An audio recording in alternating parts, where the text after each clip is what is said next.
You know, you said that you don't want to retire, and I understand it, right? This is what you live to do and stuff. But what would have to happen in the cage for you to realize, like, okay, my time has come and it is time for me to walk away? I know when it will. There's a lot of things that I can and can't do. I just teamed back up with my boy, Anthony Gonzalez from American Gym. I felt this whole entire camp, I had just gotten back into sparring where I was me putting myself back into a team. You have no idea how hard that is for me to be able to do that. It's not like I've ever went to a team and I've never felt like I fit in. But when I went from Paradigm and I went from Team Rain Training Center with Mark Munoz and everything kind of broke up and it just went to shit. It really did. And for me, being a team player and being varsity level, when you're like on a 4-year team, you stay there for the longest time and then you graduate and then you go on to something new. For me, it's next is getting into the wrestling more. You know, I brought in a couple people, like maybe like one person. You know, shout out to Richie for being able to do that, you know, through Anthony. That took me to be able to ask.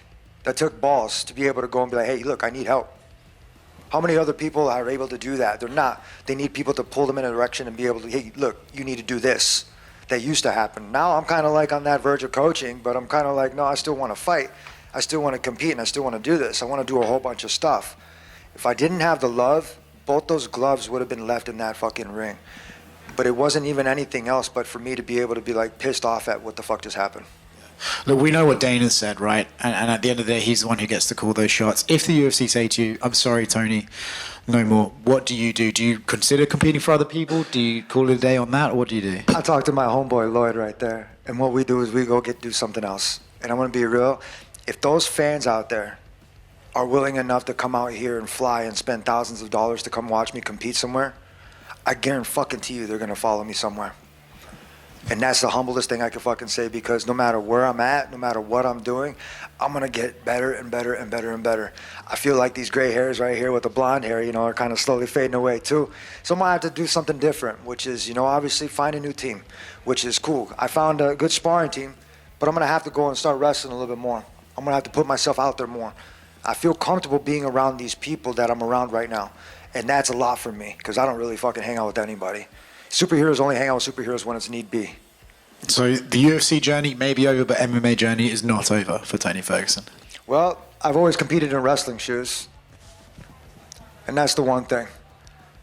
And I know that I've always wanted to wrestle. So there's a lot of different things. There's grappling too. But when I put wrestling shoes on, I've been competing in sports for 30-some years, guys. 35 years I've been competing in sports. I've wore cleats, wrestling shoes. But I put some shoes on and I go and I don't have to worry about anybody taking me down. I'm going to fuck somebody up. So there's a lot of interesting things, and I know my agent Lloyd from Vayner Sports. I want to say thank you for always representing me to the fullest. And I'm telling you, my homeboy Ant, we go way back, man, which is a little bit different. And we just started throwing pads again. And as interesting as that is, I mean, I can count on a couple of hands, right, how many times we threw. But it was like hit and miss. And when I went out there and I hit Chiesa, he didn't want to stand and bang. Not a lot of people want to stand and bang with me. So, I mean, we'll see how that goes. Well, listen, man, from turning the chair around at media scrums, from talking about Ninja Turtles, the entire journey's been pretty interesting, pretty unique, but very fun to cover, and it's been an honor, man. So if this is it, all the best. I ain't it, but cheers. Thank you. Tony, right here, you mentioned love from the fans. It was your first time competing in Abu Dhabi. How much did you enjoy how crowd was cheering for you? In the real, I thought it was really loud. I thought it was awesome. I didn't expect that. I don't realize all the work I've ever done in this sport. I think that a true champion, I think somebody wrote something down. They're not looking back on what they have done, and they don't. I don't know how to explain it. I'm not looking back towards things where I expect gratitude from people. Somehow along the way, they found interesting things about me to be able to inspire them, which you guys are all fucking crazy. I'm going to be real with you. But I find that it's pretty awesome that you guys do that. And I draw inspiration from every single one of you guys. From the fans that are in the hotel where I'm signing things and I'm taking pictures, where I go to meet and greets where I'm doing pictures for 5 hours because I'm only signed for 2. And yet I'm finishing every single one because I know how special that is for somebody else. I've been fortunate enough to meet really cool professional athletes, especially when I was little, that paved that way. Not one professional athlete, including Brock. Brock was nice to me. Brock's an asshole to everybody. I mean, I don't know if you guys know him personally, but I mean, that's my coach. David Goggins, same thing. I went through so much different things, but I have to keep challenging myself like that. That way it makes me feel a lot better about myself. I don't know why, it just does. I have a lot of gold medals, I have some silver, and I have some bronze, and now I have a couple losses, I got a couple records, I've got performance of the nights, I got finishes of the nights, I got fucking every little side quest that there is in this sport. Who the fuck else is gonna do that? Only a boat, dog. Like, that's the only shit. Goats come and go and boats stay afloat. And I think that's why a lot of you fans like me, is because I'm always talking shit, I'm always gonna be me, and I know what the fuck I've done in this sport, so thank you. After the fight, you said you're going to leave one glove in the octagon and one glove you're going to take back to your family. But as you were walking out, you threw that glove out to a fan. How come? Because these new gloves are cool. I want them to see it. I have one glove in that cage. That means I'm undecided. I already kind of know where my heart is. I'm not going to say it too much. But I'm going to talk to my wife. I know you guys that are married, you guys don't make big decisions without talking to your significant other. If you do, then that's cool. I always make decisions on my own anyway, but I'm going to talk to her about it, and we're going to go about it from there. There's a lot of things that I want to accomplish. Obviously, I want to go, and I still want to be a part of the UFC. I think that I have a lot to offer these younger fighters, whether that's coaching, whether that's being sports psych, whatever the fuck that is. I've been in this sport for a very long time, and I just grew up in this thing not knowing exactly what the hell I was doing. And it's a dangerous sport if you don't know what you're doing, and it's a great sport if you do know what you're doing. And there's a lot of prerequisites that you're going to have in order to be coached by me or fight for me.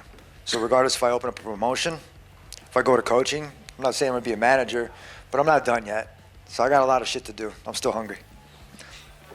I have an agent that's been looking after me for a long time, and I'm happy with that.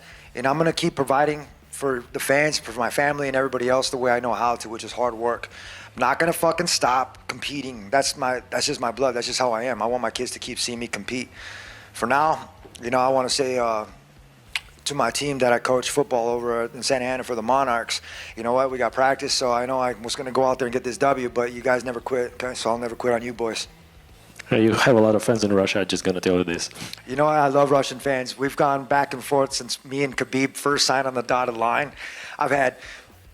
It's been crazy with the fans in Russia, but I'm going to be real. I'm kind of learning Russian right now, and I'm going to be real that's one of my favorite things to be able to do is to learn another language, and Russian would be my first one. Tony, just one last one. Khabib was actually asked about, you know, this fight and your potential retirement, and he said he wanted to wish you all the best. He said you're truly one of the best to ever do it. He said it's a shame you guys never got to fight. It is what it is, and he said that your life is really just beginning. Yeah, I know. That's it's still going to be Tiramisu Tuesday, you fat fuck. I'm just kidding. That'll never end.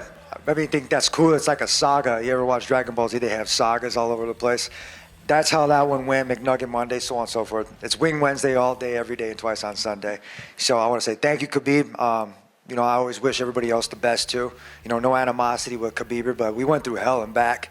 And it was the same thing with Russian fans. I mean, I think that at the beginning of the day, the excitement that it was for us to be able to go out there and compete, regardless if it was chess, checkers, badminton, or fucking grappling or fighting. Everybody just wanted to see that get done. So maybe one day we'll go and we'll do some maybe he'll pick his team and I'll pick my team for some wrestle ball or something like that.